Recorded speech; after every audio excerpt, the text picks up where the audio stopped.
ยังไงลูกโอ้ยังนอนเฉยอีกฟังทำไมมันนอนอยู่หลังเลยเร็วไม่รู้เรื่องอีกเร็วเลยลูกเร็วผมไปไหนไม่รู้เนี่ยลูกมันนอนเฉยอ่ะไปเลยทำไมไม่รู้ เดี๋ยวมันพังนะ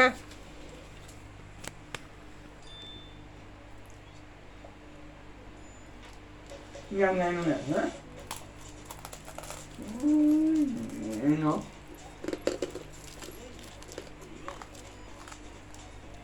ไฟยังไงเริ่มใหม่ตัวแกล้งตัวป่วนใครป่วน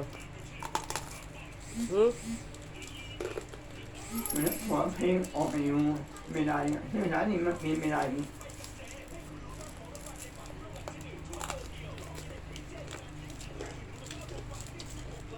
นี่ไม่ดีเลยมันแรงมา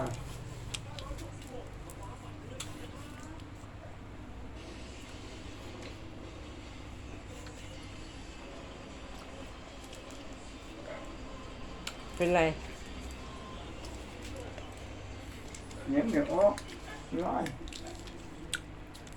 นี่ไม่ร้อยหน่วยนิดนี่ชอบ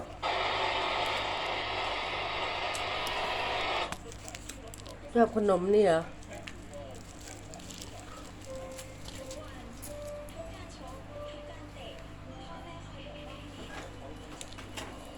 เขาเรียกขนมอะไรเนี่ยเฮ้ยเดี๋ยวนี้เขาเรียกขนมอะไรไม้เหรอ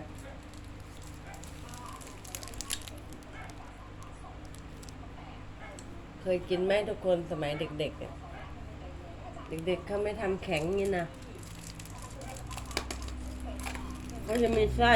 เนี่ยลุงเงินมันกินไม่หมดเลยมากินไม่หมด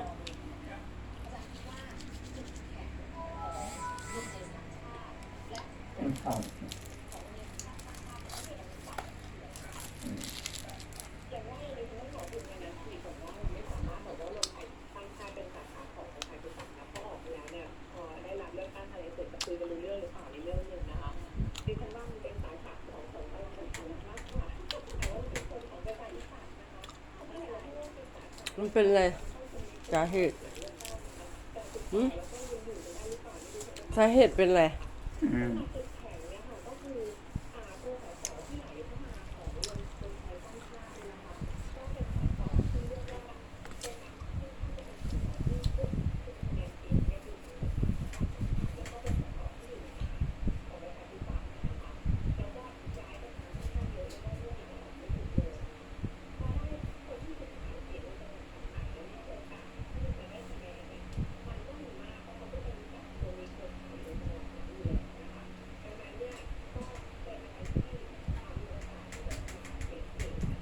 น้องเอาวันนี้มาให้ไม่กินละเดี๋ยวมันเสียกะทิมันสดด้วย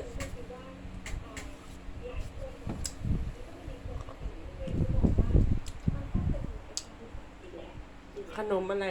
ลูกเดือย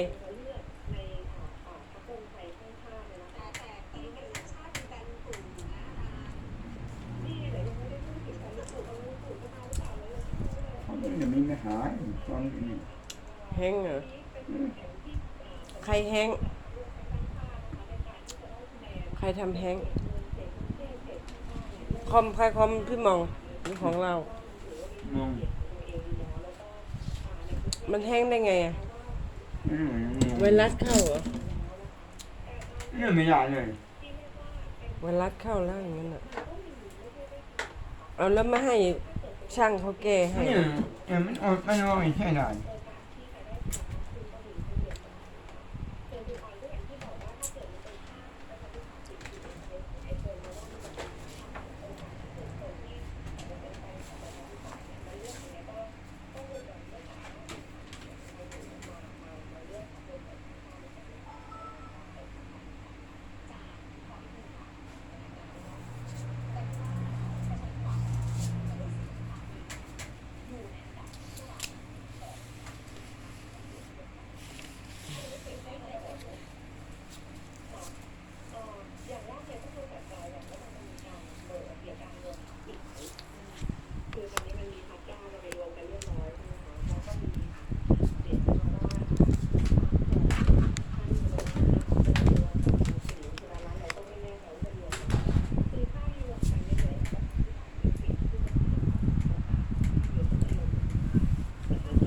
ห้องนี้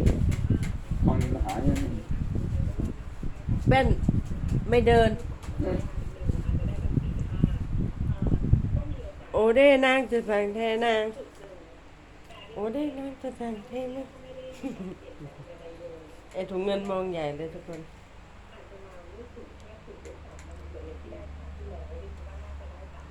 โอเด้นางจะฟังแทนางนางจะฟังแทนางนั่งนั่งนั่งนั่งนั่งนั่งนั่งนั่งนั่งถุงเงินมองถุงเงินมองเราเต้นถุงเงินมองเราเต้นใหญ่โอเด้นางจะบังเทนางโอ้ยยุงกัดคันแพ้ยุงแพ้ยุงแพ้หมัดแพ้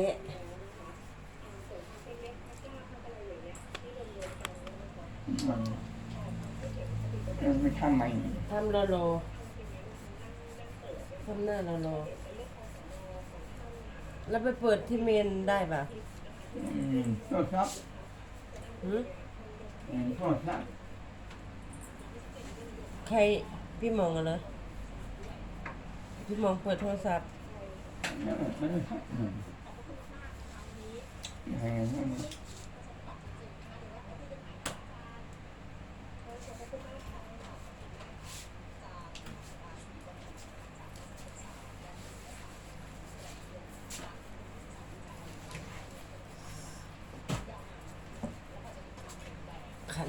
คัน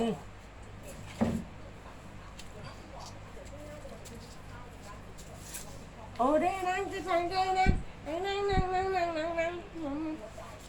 หาหมัดยังหมัดยังไม่ได้หาเลยนะนายหมายังเดี๋ยวเถอะกูจะฟาดเด้อจะควรเหรออู้มัดมา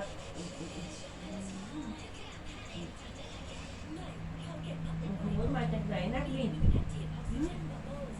เงินมัดมาจากไหนนักนี่ไปไหนล่ะโอ้โหมัด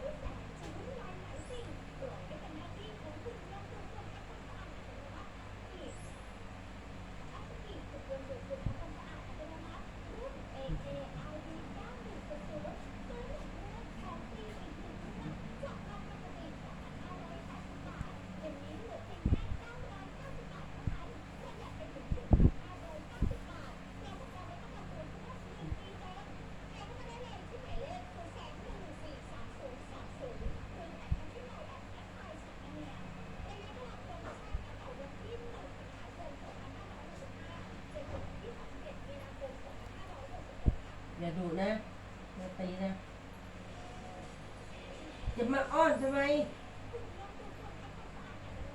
เอานี่ออกก่อน